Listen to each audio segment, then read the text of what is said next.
Bonjour, Claire Pelgrims. Moi je suis postdoctorante, je travaille en urbanisme et je suis à la faculté d'architecture de l'ULB.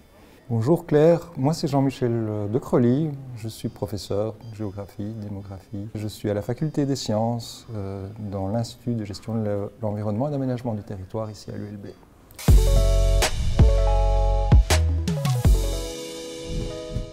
Mais du coup, tu as peut-être une idée de combien de Bruxellois partent en vacances par exemple dans quelques semaines? Contrairement à ce qu'on pourrait penser, c'est une proportion qui ne dépasse pas 60% en temps normal et 40% ou 45% en 2020. Ah oui, donc il y a quand même 40% des Bruxellois qui ne partent pas en vacances, qui restent à Bruxelles. C'est beaucoup, avec effectivement une dimension sociale très forte.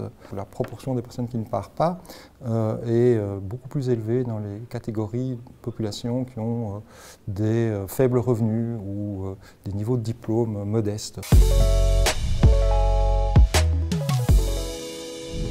On s'est intéressé avec les collègues de mon laboratoire à des initiatives en fait, qui ont été mises en place par Bruxelles Mobilité pour permettre aux citoyens d'aménager en fait, l'espace public autour d'eux pour effectivement avoir des usages plus agréables durant l'été. C'est l'initiative Bruxelles en vacances, portée par des groupes de citoyens qui se forment pour l'occasion ou des associations qui travaillent vraiment localement avec les citoyens sur différents projets. Est-ce que tu as un exemple d'une de ces initiatives qui t'a particulièrement marqué, où tu te dis « Ah ouais, celle-là, j'aimerais bien qu'elle puisse se reproduire ailleurs » Moi, j'étais beaucoup impressionnée par l'activité Dream Kitchen.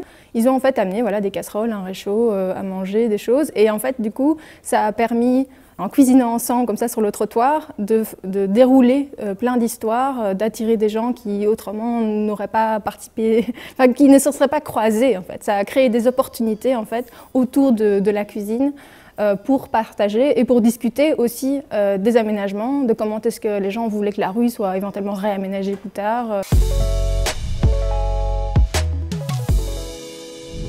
je crois qu'il faut quand même souligner aussi l'importance pour, en particulier les jeunes, de tout ce qui est réalisé par le milieu associatif ou par les pouvoirs publics dans certains cas pour organiser des plaines de jeux, pour organiser des stages, pour organiser des activités qui s'adressent à des publics diversifiés et notamment des publics issus du milieu populaire qui sont ceux qui, de fait, partent le moins en vacances.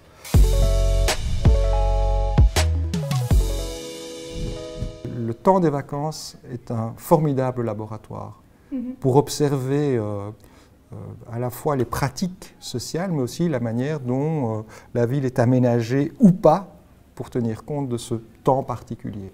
Tout à fait.